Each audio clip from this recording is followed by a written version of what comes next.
గత 10 రోజుల నుంచి ఒంటిమిట్టలో అన్నం తినకుండా నిద్రపోకుండా చంద్రబాబు నాయుడు గారు ప్రవేశపెట్టిన సంక్షేమ పథకాలను ప్రజలకు తీసుకొని పోయాం. మంత్రిగా చూడండి, గతం చూడండి మా పరిస్థితి. ఎంతసేపు పార్టీ కోసం పనిచేసినాం.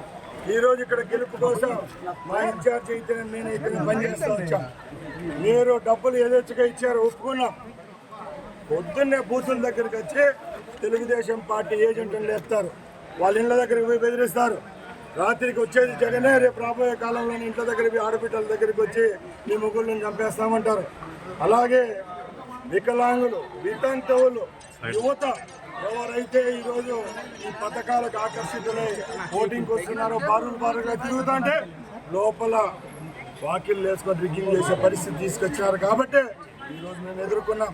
మేము ఈరోజు కూడా ఎక్కడ రచ్చ చేయడంలే, ప్రజాస్వామ్యబద్ధంగా ఎక్కడైతే మాకు అన్యాయం జరిగిందో అక్కడికి పోయి అడుగుతున్నాం. పోలీసులను అయితేనే, ఎన్నికల అధికారులు నిష్పక్షపాతంగా ఎలక్షన్ జరపండి, తప్పకుండా ఒంటిమిట్ట స్థానాన్ని కైవసం చేసుకుంటామని చెప్పడం జరుగుతూ అంటే టీడీపీ ఏజెంట్లు తక్కువ మంది ఉంటున్నారనే ఎక్కడ లేదండి. తెలుగుదేశం పార్టీ ఏజెంట్లు బాగున్నారు.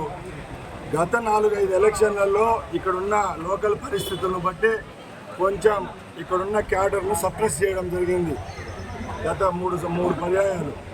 అదేవిధంగా ఈసారి కూడా ఇక్కడ వాళ్ళ ఆటోలు చెల్లుతాయనుకొని ఈ కార్యక్రమం చేపట్టారు.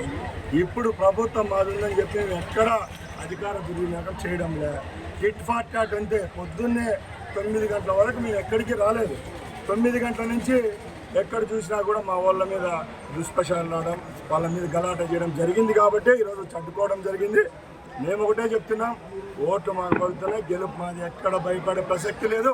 కవ్వింపు చర్యలు చేస్తే ఖబర్దారని జగన్మోహన్ రెడ్డికి మేము ఏమంటారు ఛాలెంజ్ చేస్తున్నా.